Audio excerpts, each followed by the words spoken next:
जी students, अस्सलाम वालेकुम। जैसा कि आपको पता, हमने माइटोसिस को डिस्कस कर लिया था। आज हम मियोसिस को डिस्कस करेंगे। तो फर्स्ट ऑफ ऑल हम मियोसिस के अंदर ये चीज़ देखेंगे। The word meiosis come from the Greek word meion, meaning make a smaller since it result in reduction of chromosome number. इसका मतलब है कि क्रोमोसोम नंबर जो होते हैं उनकी रिडक्शन होती है मियोसिस के अंदर, यानी नंबर ऑफ क्रोमोसोम हाफ हो जाते हैं। तब meiosis is the process in which one diploid eukaryotic cell divide to divide to generate 4 haploid यानी 1n cell। आप यहाँ पे 2n और 1n को देख रहे हैं। 2n represented by the diploid and 1n is represented by the haploid cells।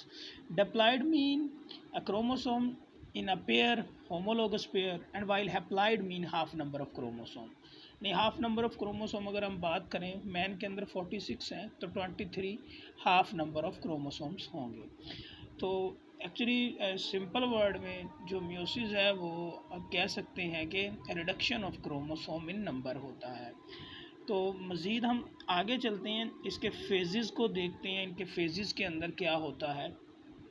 तो फर्स्ट ऑफ ऑल जो हम इसका देखते हैं कि इसको डिस्कवर्ड किसने किया था। इसको ऑस्कर हर्टवग ने जो है ना वो क्या किया था, डिस्कवर किया था मियोसिस को। ये ऑस्कर हर्टवग जो हैं, इन्होंने 1876 के अंदर इसको डिस्कवर किया था बच्चों। तो इसी के अंदर भी वो डिवाइड सेम 3 फेज हैं, G1 S phase and G2 phase, meiosis 1 and meiosis 2।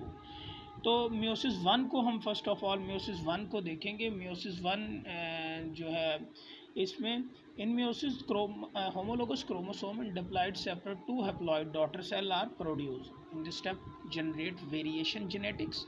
Meiosis 1 occur in the two step karyokinesis cytokinesis। Already discuss कर चुके हैं। karyokinesis डिवीजन ऑफ साइटोप्लाज्म है और साइटोकिनेसिस डिवीजन ऑफ साइटोप्लाज्म है।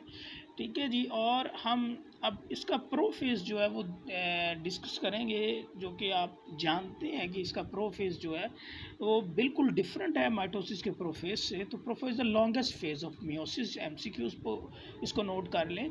और इस स्टेज में जो क्रोमाटिन होता है, यानी कि ये जो क्रोमाटिन मटेरियल जो होता है, ये क्रोमोसोम की शक्ल इख्तियार कर लेता है कुछ इस तरह से। यानी कि आप कह सकते हैं कि क्रोमाटिन क्रोमोसोम बन जाते हैं और homologous chromosome line up each other pairing synapsis.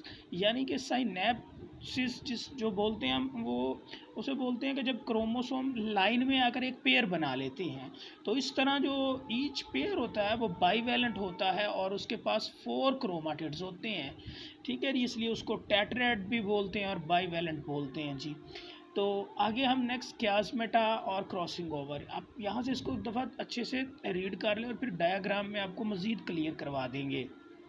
देखिए, two sister chromatid of homologous chromosome join other at certain a point along their length. यानी लेंथ में जब क्रोमोसोम जो कि अटैच होते हैं एक दूसरे के साथ, और जो अटैचमेंट पॉइंट होता है उसे हम क्यास्मेटा बोलते हैं। और इसी तरह जब क्रोमोसोम के अंदर non sister chromatid of homologous chromosome exchange there segments, इसको हम क्रॉसिंग ओवर बोलते हैं। अब इन सारी चीज़ों को आपको दिखाते हैं जाके डायग्राम के अंदर, आपका सब कुछ क्लियर हो जाएगा। तो आइए ज़रा गौर करते हैं इस डायग्राम के ऊपर कि क्या क्या हो रहा है इस डायग्राम में। देखिए, सबसे पहले तो sister chromatids of chromosome, centromere पीछे बता चुके हैं आपको, non sister chromatids of homologous pair जी। तो ये